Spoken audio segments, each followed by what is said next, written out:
Le Seigneur soit avec vous. Et avec votre esprit. Évangile de Jésus-Christ selon saint Luc. Gloire à toi, Seigneur. En ce temps-là, Jésus disait aux foules, personne, après avoir allumé une lampe, ne la couvre d'un vase ou ne la met sous le lit. On la met sur le lampadaire pour que ceux qui entrent voient la lumière. Car rien n'est caché qui ne doive paraître au grand jour. Rien n'est secret qui ne doive être connu et venir au grand jour. Faites attention à la manière dont vous écoutez. Car à celui qui a, on donnera. Et à celui qui n'a pas, même ce qu'il croit avoir, sera enlevé. Acclamons la parole de Dieu.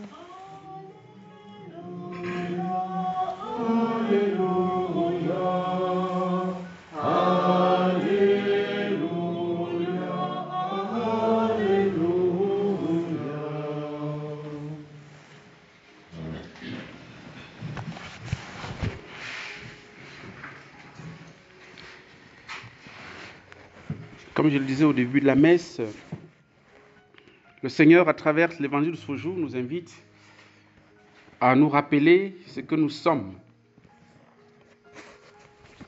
Et il le fait grâce à une parabole, donc la parabole de la lampe.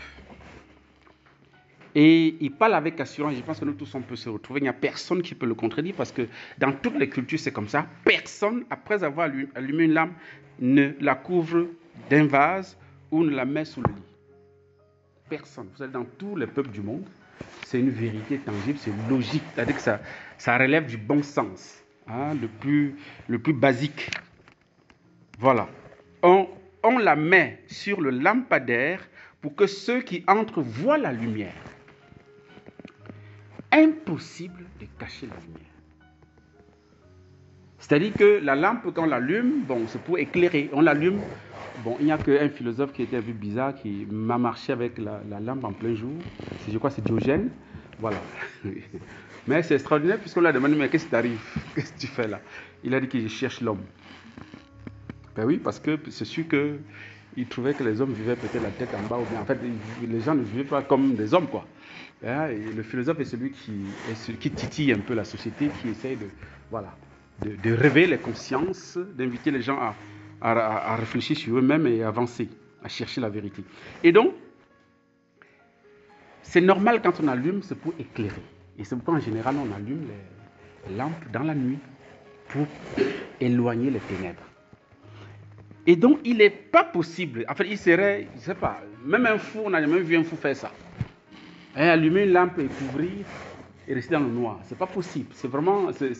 voilà. Et c'est une parabole que le Seigneur donne pour nous montrer ce qui se passe sur le plan spirituel. C'est que nous sommes appelés à vivre et à manifester en tant que chrétiens, en tant que croyants. C'est comme ce martyr, n'est-ce pas, de Corée. Les laïcs qui ont amené l'évangile en Corée de manière clandestine et ils ne pouvaient pas ne pas communiquer ce qu'ils ont reçu. Ils étaient habités par le feu, ils étaient habités par cette lumière du Christ et ils ne pouvaient pas ne pas vivre selon la parole de Dieu. Et certainement, cela a conduit les voisins, ceux qui croisaient leur chemin, ils disent, mais pourquoi vous vivez comme ça, vous ne vivez pas comme nous? Et du coup, ils ont commencé à évangéliser et c'est comme ça que pendant 200 ans, ils ont répandu l'évangile. Il s'agit, frères et sœurs, de manifester notre lampe. Je le dis parce que d'autant plus qu'en Europe aujourd'hui, et même ça commence à venir un petit peu en Afrique. J'ai appris ça en Côte d'Ivoire, comme au Cameroun ici, qu'il y a des écoles où on ne peut pas y aller avec la croix. Il ne faut pas manifester ton appartenance à une religion. Mais donc ça veut dire que la mentalité occidentale est en train de nous gagner. L'athéisme est en train de nous gagner. Dieu devient neutre. Dieu devient, il faut cacher sa foi, il ne faut pas le manifester. Et en Europe, on dit très souvent, la foi est privée. Hein? La vie de foi est privée. Donc tu n'as pas à manifester ça. L'école a dit aux gens que, voilà. Donc tu dois cacher ta foi. Aujourd'hui, le Christ nous dit c'est impossible. Ce n'est pas possible de vivre sa foi en privé. Parce que la lumière dont il s'agit, c'est la lumière de la foi. Il y a un encyclique qui s'appelle, en fait, qui est basé sur la foi, ou de la lumière de la foi. Je crois que c'est la dernière encyclique de Benoît XVI qui a été signée avec le pape François, puisque quand il a démissionné, il n'a pas fini. Bon, François, en fait, il n'a pas encore publié en tout cas. C'est François qui est venu publier. Et donc, du coup, ils ont co-signé à deux, n'est-ce pas, la publication de cette encyclique-là. Hein? La foi est une lumière. Et c'est notre lumière.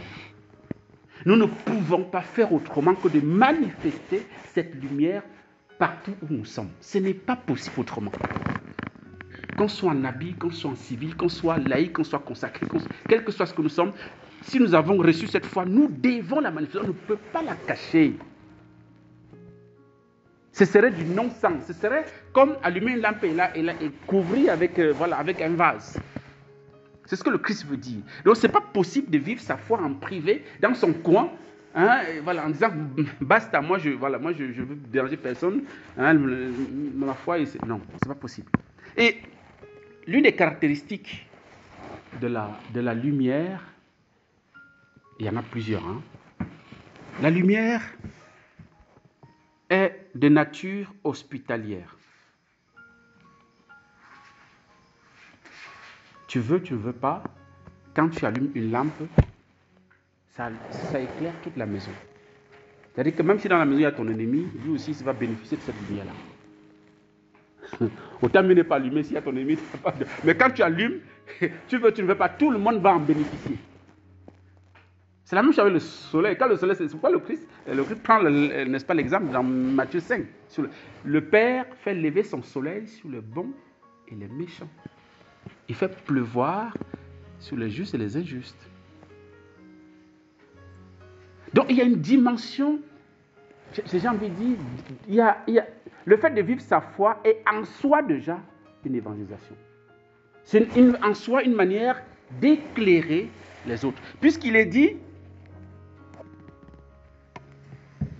qu'on ne la met pas sur le lampadaire pour que ceux qui entrent on la met sur le lampadaire pour que ceux qui entrent voient la lumière. Ceux qui entrent, dont les autres.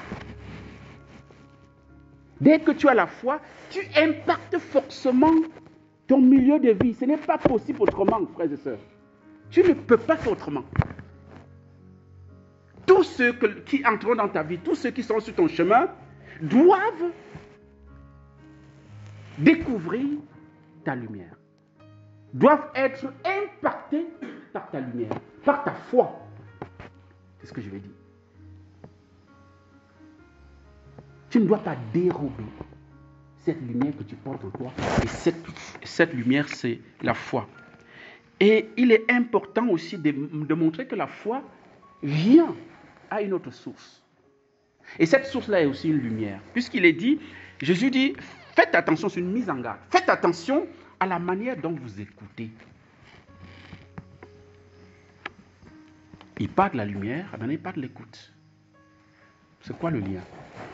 Mais si la foi est une lumière, elle vient d'une autre lumière qui s'appelle la parole de Dieu. Vous vous souvenez dans ce que c'est dans Romains chapitre 10, verset 10 et suivant, en fait verset 14 et suivant, jusqu'au verset 17.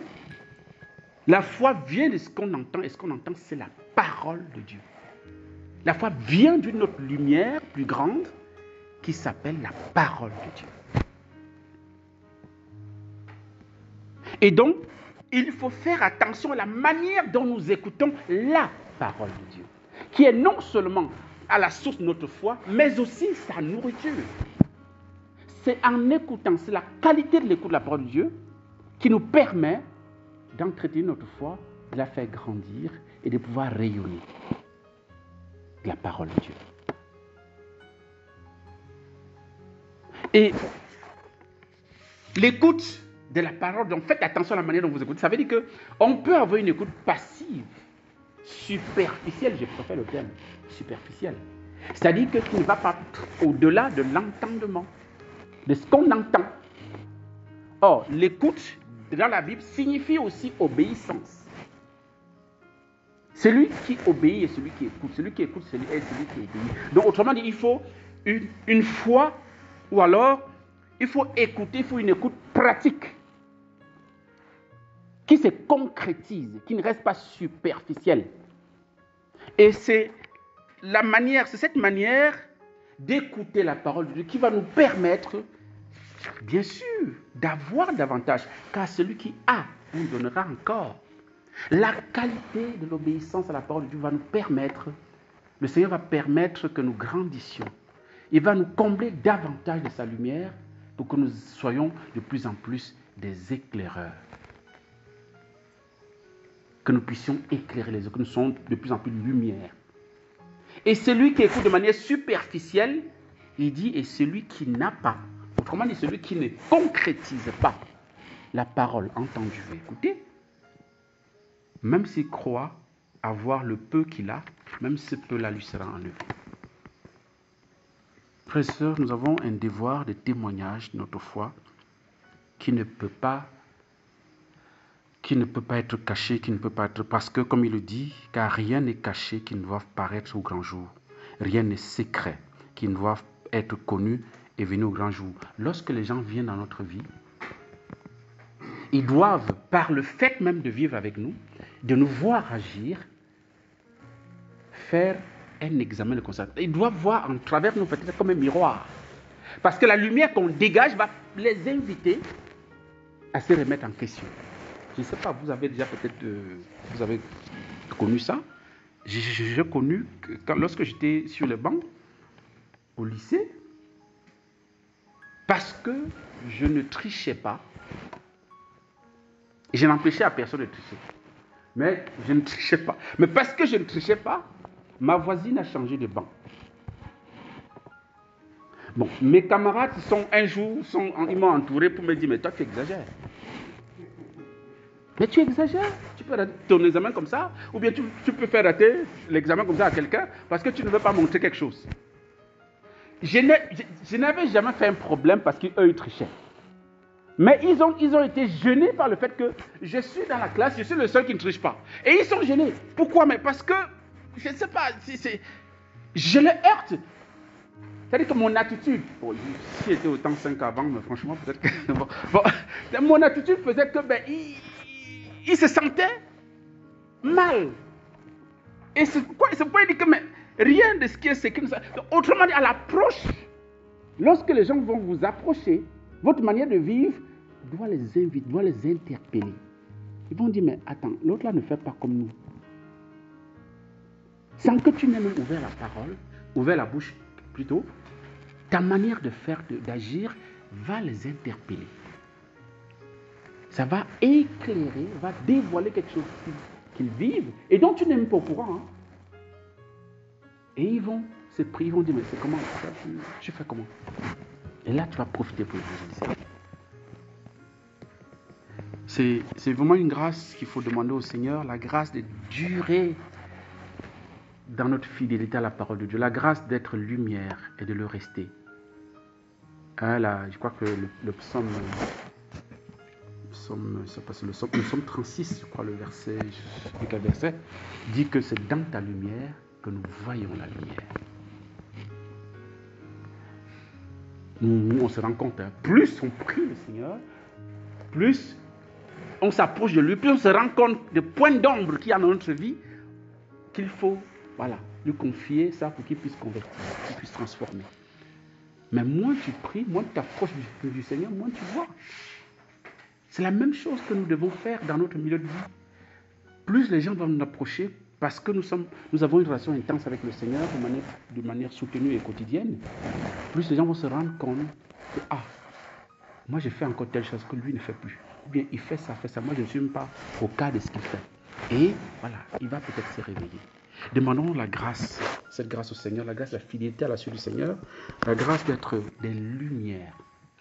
Hein, comme le soleil qui brille sur tout le monde entier, comme la lune. Nous sommes un peu comme la lune. Hein, nous reflétons la lumière que nous recevons du Christ, hein, pour que les ténèbres s'éloignent de plus en plus dans la vie de toutes les personnes qui sont sur notre chemin, que nous croisons, que le Seigneur permet que nous puissions rencontrer. Amen.